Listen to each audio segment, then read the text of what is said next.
in terms of things that happened on Sunday, a lot of things happened. But yeah, the Saints quarterback situation is something that I wanted to ask you about, just because you are obviously in the trenches there. Another good performance from Andy Dalton. So do we expect to see Jameis Winston anytime soon?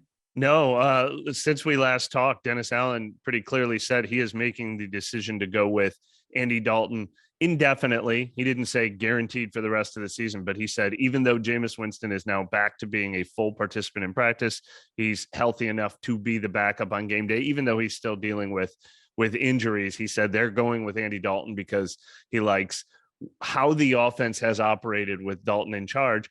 And obviously we saw that play out with a 24-0 win over the Raiders. And I think for fantasy purposes, we're going to talk about quarterbacks you can pick up, but Dalton is very viable now that we're getting into bye weeks and injury replacements and things like that as a backup option or in 2 QB leagues. But the most important takeaway is how good he's been for Alvin Kamara. Yes. It was 7, 6, and 6 receptions for Kamara in their first 3 games together. And then yesterday it was 9 receptions and 2 touchdowns. This is obviously what anyone who has Alvin Kamara on their team should be buying an Andy Dalton jersey and hoping that continues. And I do wonder if we ever get to see Michael Thomas on the field, if that'll benefit Michael Thomas as well, because Andy Dalton was throwing a lot of passes close to the line of scrimmage.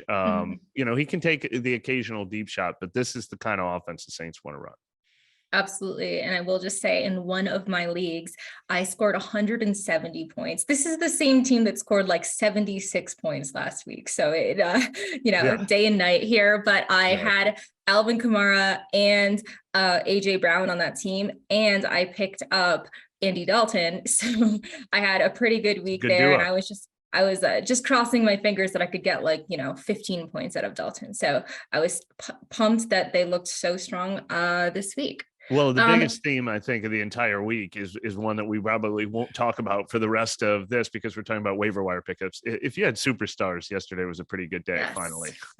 Yes. You know what? The fantasy gods made it up to us after a number of bad weeks. It was just like every week there was just a star that was like a complete dud, like a first round type guy that just didn't show up and ruined your fantasy week. So yes, it was super high scoring and it was an exciting week. I mean, it was so much fun to watch Red Zone personally. So I had a great time watching football yesterday. Anyway, in terms of some of the things that are happening around the league, we obviously had Kadarius Tony traded to the Chiefs. I'm not sure how much of a impact that will make on the Chiefs or Kadarius Tony's value. Obviously you think, oh yeah, he's going to this team with a great quarterback, huge upgrade, but the guy hasn't played since week 2 and he's missed more weeks than he has played in his NFL career. So do you have any thoughts on that or maybe any of the other guys that could be on the move at the deadline? Well, you have to stash Tony on your bench because, 2 things happened. 1, he's with one of the best quarterbacks in the league now. And 2, he got away from a team where there was obviously some sort of discontent going on there. Mm-hmm. I don't love it because I was already trying to figure out how much to trust Juju and how much to trust MVS. And, it just clouds the picture even more in Kansas City. But for Tony specifically, if he wasn't already on my bench, he becomes a sort of a lottery ticket now, I think. Because if you wanted to pick a situation for him, you couldn't have picked a much better one. And I think that's exactly how we're going to look at all the other people, unless there's a major surprise with like a Christian McCaffrey level player. It's all going to be about where they wind up. Cam Akers, Kareem Hunt, Elijah Moore, Brandon Cooks even. They could end up in better situations or they can end up in worse ones. Brandon Cooks had Houston all to himself and he wasn't performing. So if he becomes somebody's third receiver, is that better? If he went to Green Bay or something, that would be great. So I think with all those guys, I want to know where they end up.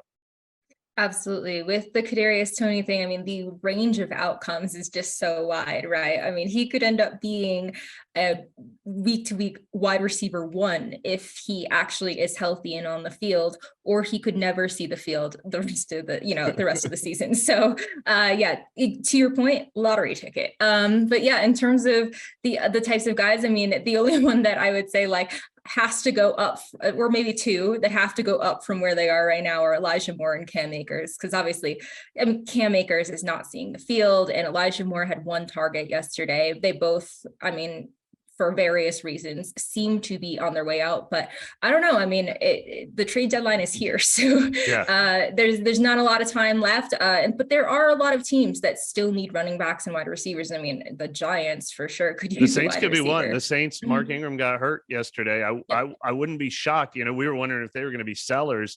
And sources had said they're not looking to trade Alvin Kamara, but then they get this big win and Mark Ingram gets hurt. So I wonder if they'll be a running back buyer. But it's funny on Elijah Moore, he is trying as hard as he possibly can to get traded. I saw his quote where somebody asked him about the chemistry with Zach Wilson. He goes, I don't really know about the chemistry. He doesn't throw to me. Oh my goodness. Yeah. Well, to your point about the NFC, I mean, the NFC South is just completely wide open. So no point in having a fire sale for the Saints quite yet. But jumping into injuries, you said Mark Ingram obviously has the knee injury. We had Cooper Kupp with the ankle injury, which definitely gave a lot of people a scare. He is day-to-day right now, so he could play next week, but it's not clear if he doesn't. Opportunities for Allen Robinson, Van Jefferson, who came back from injury this week. He didn't have any fantasy points, but also Ben Skoranek could step up as well. He had one target yesterday, but I think this would really impact Matthew Stafford in a very negative way. If you happen to be in a 2 QB league and still starting this guy, I certainly would not have any faith in him there. And on the Ravens, we had a couple of injuries too. Mark Andrews with a shoulder injury, not expected to be serious. Rashad Bateman had a foot injury. Also wasn't expected to be serious, but now he's expected to miss a few weeks. It just came out a couple minutes before we started recording. So that could be a really big deal for Devin Duvernay, but there are not a lot of pass catchers on this team that are very healthy. Yeah. And look, Mark Andrews is one to monitor because unfortunately, I don't think we'll know enough about him by Tuesday. But if he was going to miss time, Isaiah Likely might be the most popular pickup of anyone we're going to talk about today. But since it does not sound like Andrews is going to miss a lot of time, I'm not sure if Likely has long-term value. But he is an interesting, I mean, the fact that he stepped up as much as he did while Andrews was dealing with the injury, he's certainly somebody to make sure he's been picked up on like any, dynasty or keeper leagues. Absolutely. All right. Well, let's just jump right into the waivers. Well, we've got the Chiefs and Chargers returning from bye. So we kind of had a little bit of a reprieve with just 2 teams out, though they were teams with a lot of fantasy relevant players. My team without Austin Eckler was definitely suffering. But now we've got 6 teams on bye. So the first of 2 kind of bye-nados in week 9. That's going to be the Browns, Cowboys, Broncos, Giants, Steelers, and 49ers. Thankfully, those teams actually combined are a little bit lighter in terms of the fantasy relevant guys, but still a good number of them. Amari Cooper, Nick Chubb, Ezekiel Elliott, Tony Pollard, Dak Prescott, CD Lamb. I mean, there's a long list. Christian McCaffrey, who's out there throwing touchdowns, a triple threat, really. I mean, not quite to the taste. McCaffrey alone is going to hurt a lot of people. Exactly.